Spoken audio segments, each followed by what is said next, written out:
कहानी की शुरुआत एक ऐसे मंजर से होती है जिसे देखकर किसी की भी रूह कांप जाए। एक आलीशान और सुनहरे ग्रैंड हॉल में, जहां की दीवारों पर पूर्वजों की वीरता के किस्से लिखे हैं, आज वहां एक बेटा अपनी ही मां के खिलाफ मौत का फरमान सुना रहा है। हमारा नायक, जिसे दुनिया अब काइक्स के नाम से जानती है, अपनी ठंडी और कातिलाना नजरों से अपनी मां यानी काउंटेस को घूर रहा है।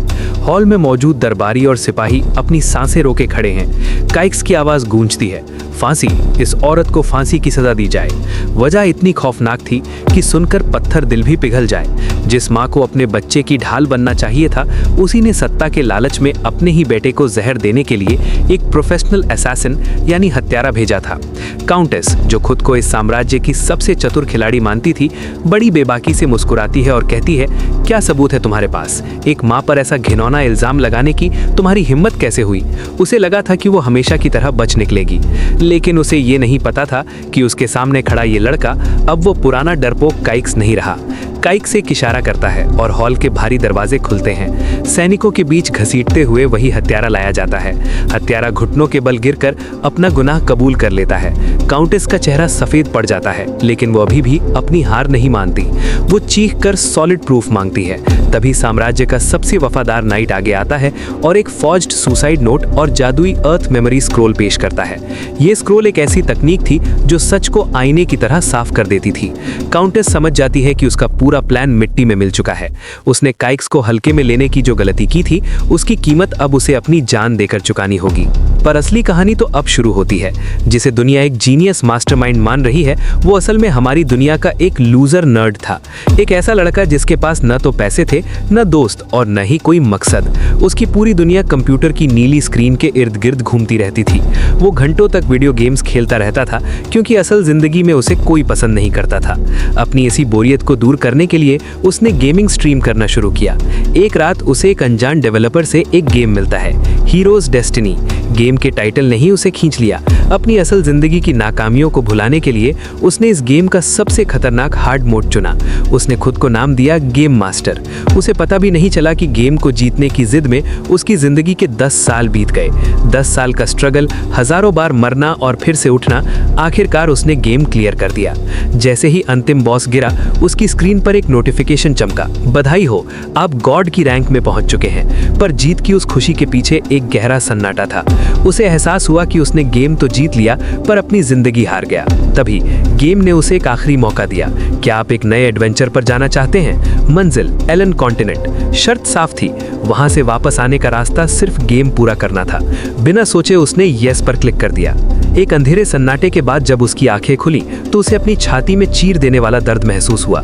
सामने एक सख्त चेहरे वाला आदमी खड़ा था जो उसे काइक्स बुला रहा था। वो आदमी और कोई नहीं बल्कि उसका वफादार सहयोगी रसल था। रसल हैरान था कि काइक्स उसे पहचान क्यों नहीं पा रहा। उसे लगा कि जहर यानी पोषण के असर से काइक्स की याददाश्त चली गई है। काइक्स के लिए सब कुछ नया था। वो रसल की भाषा समझ पा रहा था, जबकि वो जापानीज नहीं थी। उसे समझ आया कि ये कोई सपना नहीं है, बल्कि वही एलन कॉन्टिनेंट है जिसका गेम ने वादा किया था। जब रसल उसे अकेला छोड़कर गया तो काइक्स ने आईने में खुद को देखा। वहां एक 15 साल का दुबला पतला नोबल लड़का खड़ा था। तभी उसके सामने एक स्टेटस स्क्रीन पॉपअप हुई।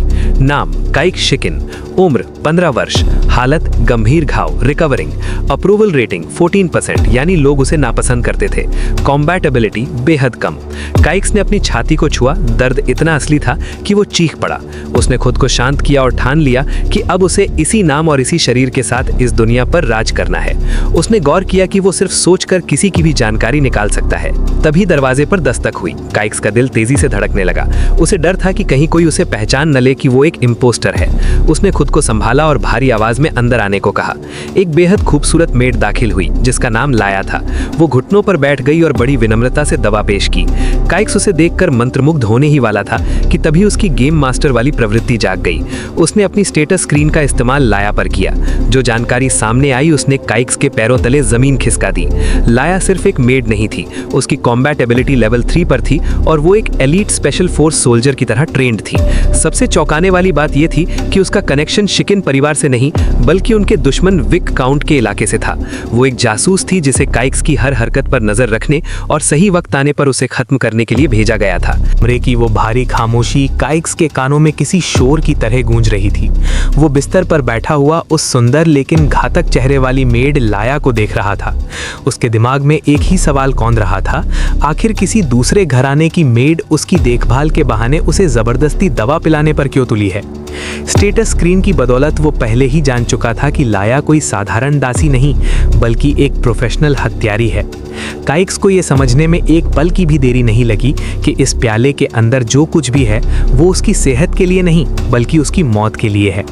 उसने मन ही मन खुद को चेतावनी दी, इस जहर को पीना मतलब अपनी मौत के वारंट पर दस्तखत करना है, बिल्कुल नहीं। काइक्स ने अपने चेहरे पर एक बनावटी मुस्कान लाई और बड़ी विनम्रता से लाया से कहा कि वो दवा मेज पर रख दे, वो उसे थोड़ी देर में पी लेगा। लेकिन लाया जो एक सधी हुई शिकारी थी अपनी बात पर अड़ी रही। उसने बड़ी चालाकी से जोर देते हुए कहा, नहीं मालिक, काउंटेस का सख्त आदेश है कि आप इसे गर्मा गर्म ही पिएं ताकि दवा का पूरा असर हो सके। काइक्स ने जैसे ही वो प्याला पकड़ा उसे महसूस हुआ कि लाया का दबाव और उसकी नज़रें उस पर भारी पड़ रही थीं। ये कोई विनती नहीं बल्कि एक सीधा आदेश था जिसे ठुकराना मौत को दावत देना था। बचने का कोई रास्ता न देख काइक्स ने एक जुआ खेला। उसने अचानक अपनी छाती को पकड़ा और दर्द का नाटक करते हुए प्याले को अपने हाथ से ऐसे झटक दिया जैसे वो संतुलन खो बैठा हो। उसका मकसद साफ था, जहर जमीन पर गिर जाए और खेल वहीं खत्म हो जाए। लेकिन अगले ही पल जो हुआ उसने काइक्स के होश उड़ा दिए। लाया बिजली की गति से झपटी और उस प्याले को जमीन से टकराने से पहले ही हवा में लपक लिया। जहर की एक बूंद भी बाहर नहीं गिरी। काइक्स सन्न रह गया, लेकिन उसने अपनी हैरानी को चेहरे पर नहीं आने दिया। वो जानता था कि अगर लाया को जरा भी भनक लग गई कि उसने ये जानबूझकर किया है तो वो पल भर में उसका गला रेत देगी। लाया ने बड़ी शांति से प्याला वापस उसकी ओर बढ़ाया और कहा, मालिक, ये दवा बहुत कीमती है, संभल कर। काइक्स का दिमाग अब घोड़े की तरह दौड़ रहा था। उसे पता था कि ये स्लो क्रीपिंग डेथ नाम का जहर है। उसने एक और चाल चली और अपनी सौतेली माँ यानी काउंटेस का जिक्र छेड़ा। बातों बातों में उसे एक कड़वा सच पता चला कि इस शरीर के असली मालिक ने खुद को चाकू मारकर आत्महत्या करने की कोशिश की थी, यानी वो लड़का पहले से ही मानसिक रूप से कमजोर था। काइक्स ने तुरंत मासूमियत का मुखौटा पहना और कहा, मैं अब सब समझ गया हूँ, मैं अपनी माँ को और परेशान नहीं करूँगा और ये दवा पी लूँगा। अंदर ही अंदर काइक्स इस गहरी साजिश को देखकर दंग रह गया। उसकी सौतेली माँ काशरीन ने लाया को इसलिए भेजा था ताकि काइक्स की मौत एक सुसाइड लगे। काइक्स की मौत का मतलब था उसके सौतेले भाई के लिए सिंहासन का रास्ता पूरी तरह साफ हो जाना। काइक्स समझ गया कि वो एक 30 साल के मंझे हुए खिलाड़ी का दिमाग लेकर इस 15 साल के कमजोर शरीर में फंसा है। वो चिल्लाकर मदद नहीं मांग सकता था क्योंकि लाया जैसे असैसिन के सामने वो एक पल भी नहीं टिक पाता। आखिरकार कोई और रास्ता ना पाकर काइक्स ने एक लंबा सांस लिया और मौत के उस घूंट को एक ही बार में अपने गले से नीचे उतार लिया।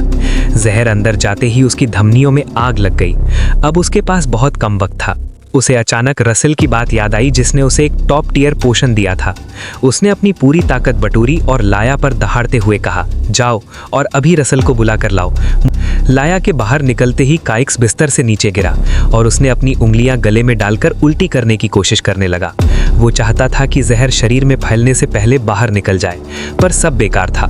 जहर अपना काम शुरू कर चुका था। उसकी आंखों के सामने धुंध छाने लगी थी।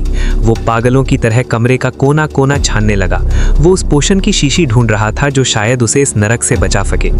हीरोज डेस्टिनी गेम ने उसे सिखाया था कि समाधान हमेशा आंखों के सामने होता है, बस उसे ढूंढना पड़ता है। उसने अलमारियां गिरा दी, कालीन पलट दिए, लेकिन हर जगह उसे नाकामी मिली। तभी अचानक जहर का हमला तेज हुआ।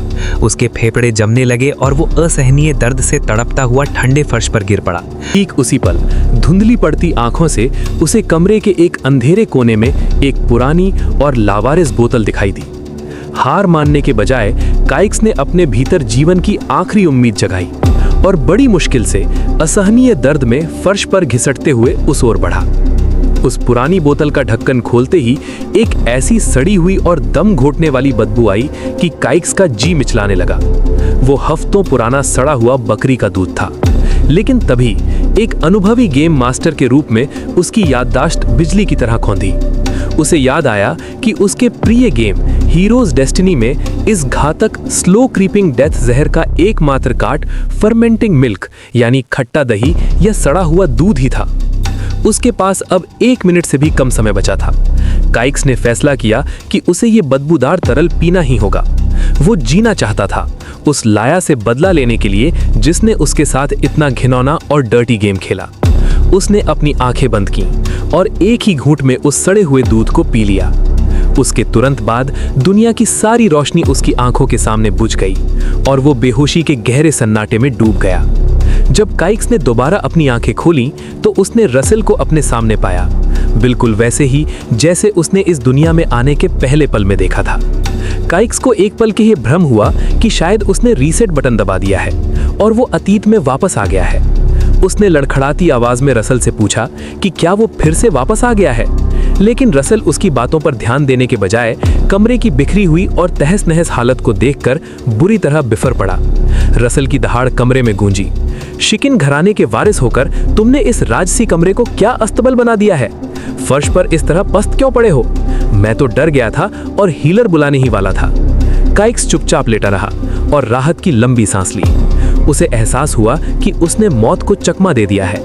उसने मन ही मन कसम खाई कि अब वो दया नहीं बल्कि अपने गेमिंग दिमाग के खतरनाक दांव पेच इस्तेमाल करेगा। काइक्स ने रसेल की स्टेटस स्क्रीन चेक की। 58 वर्षीय रसेल इस समय काउंट की सत्ता संभाल रहा था, क्योंकि काइक्स के पिता किसी उत्तराधिकारी को चुने बिना ही मर गए थे। रसेल सख्त था और काइक्स को समझ नहीं आ रहा था कि क्या उस पर भरोसा किया जा सकता है। रसेल ने उसे बताया कि वो काइक्स और उसके सौतेले भाई ग्रैन बाइन के प्रति समान रूप से वफादार है। जब काइक्स ने लाया के जहर देने वाली बात बताई तो रसेल ने ठंडे लहजे में कहा कि बिना किसी ठोस सबूत के वो कोई कार्यवाही नहीं कर सकता। काइक्स गुस्से से भर गया। उसे समझ आ गया कि रसेल केवल नियमों का गुलाम है। उसने मन ही मन कहा, ठीक है रसेल, अगर तुम्हें सबूत चाहिए तो सबूत ही मिलेगा। गेम मास्टर बिना सबूत के चाल नहीं चलता। 4 घंटे बाद रात के सन्नाटे में एक साया छतों पर किसी बैटमैन की तरह हुड पहने कूदता हुआ दिखाई दिया। महल की सुरक्षा बढ़ी हुई देखकर लाया को सीवर के रास्ते काइक्स के कमरे में घुसना पड़ा। कमरे में कोई गार्ड ना पाकर उसके चेहरे पर एक विजयी मुस्कान आई।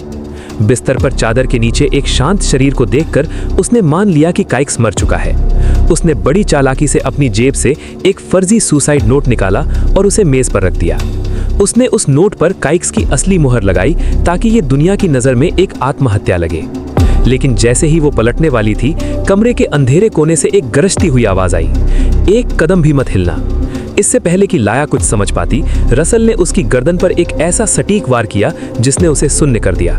लाया ने फिर भी चतुराई दिखाने की कोशिश की और रसेल को फुसलाते हुए कहा कि अब बहुत देर हो चुकी है, काइक्स मर चुका है और अब सत्ता ग्रैंड बाइन के पास जानी चाहिए। ठीक तभी बिस्तर से काइक्स बिल्कुल स्वस्थ होकर उठ खड़ा हुआ। उसके चेहरे पर एक कुटिल और विजयी मुस्कान थी। वो बोला, लाया, तुम्हारा प्लान बहुत शानदार था, लेकिन तुम ये भूल गई कि गेम मास्टर को इतनी आसानी से खत्म नहीं किया जा सकता। लाया को अपनी आंखों पर यकीन नहीं हुआ। उसे लगा जैसे वो कोई जिंदा भूत देख रही है। काइक्स ने मेज से वो सुसाइड नोट उठाया और कहा कि यही कागज अब उसे और उसकी सौतेली मां काशरिन को हमेशा के लिए बर्बाद कर देगा। लाया ने भागने की आखिरी कोशिश की, लेकिन रसेल की ताकत के सामने वो एक तिनके के समान थी। काइक्स ने अपनी आंखों से देखा कि एक उच्च श्रेणी के योद्धा की शक्ति क्या होती है। रसेल ने लाया का हाथ इतनी बुरी तरह मरोड़ा कि वो दर्द से चीख उठी और फिर उसकी पीठ पर एक ऐसा जोरदार मुक्का मारा कि वो होश खो बैठी। काइक्स मुस्कुराया और मन ही मन बोला, खेल तो अब शुरू हुआ है। लाया अब काइक्स की मुट्ठी में कैद है। क्या काइक्स इस सुसाइड नोट का इस्तेमाल करके अपनी सौतेली मां काशरिन को राज दरबार से बाहर फेंक सकता है? क्या वो इस जासूसी और राजनीति के दलदल से निकलकर किंग बन पाएगा? काइक्स की अगली चाल क्या होगी? जानने के लिए अगले रोमांचक भाग का इंतजार करें।